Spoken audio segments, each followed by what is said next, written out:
वहीं आपको बता दें कि तुर्की और सीरिया में मदद के लिए आज से हिंदुस्तानी फौज ने मोर्चा संभाल लिया है। तुर्की में मेडिकल टीम के साथ पहुंचा है हिंदुस्तानी तैयारा। 35 लोगों की टीम के साथ ये तैयारा C-17 पहुंचा है। 30 बेड वाला आर्मी फील्ड अस्पताल भी भेजा है।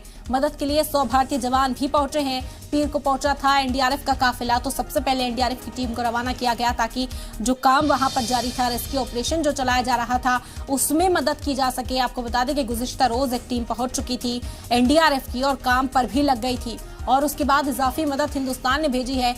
45 लोगों की एक टीम भेजी गई है। C-17 तैयारे से 30 बेड वाला एक आर्मी फील्ड अस्पताल जो है आर्जी तौर पर बनाकर वो भी वहां पर भेजा गया है ताकि जो जख्मी मलबे के अंदर से निकल रहे हैं, जिनकी हालत इस वक्त नाजुक है, उन्हें बचाया जा सके, फौरी तौर पर फर्स्ट एड उन्हें दी जा सके, इलाज उन्हें फराम कराया जा सके। इसी वजह से हिंदुस्तान ने एक 30 बेड वाला आर्मी फील्ड अस्पताल भी भेजा है।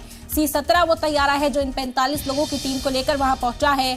30 बेड वाला एक आर्मी अस्पताल भी तैयार किया गया। वो एक आर्जी तौर पर तैयार किया गया अस्पताल होता है जिसमें 30 बेड होते हैं और जो जख्मी मलबे के नीचे से इस वक्त निकाले जा रहे हैं उन्हें फौरी तौर पर वहीं फर्स्ट एड भी दिया जा सके, वहीं उनका इलाज भी हो सके, इसकी भी तरजीह यहां पर रहेगी। हिंदुस्तान की ओर से ये बड़ी मदद है। आपको बता दें कि जैसे ही ये खबर सामने आई, तबाही की वो तस्वीर सामने आई, पीएम मोदी ने मोर्चा संभाला। पीएम मोदी ने ऐलान किया कि हर मुमकिन मदद तुर्की तक पहुंचाई जाएगी और इसी सिमत में सबसे पहले जो टीम रवाना की गई वो थी एनडीआरएफ की टीम।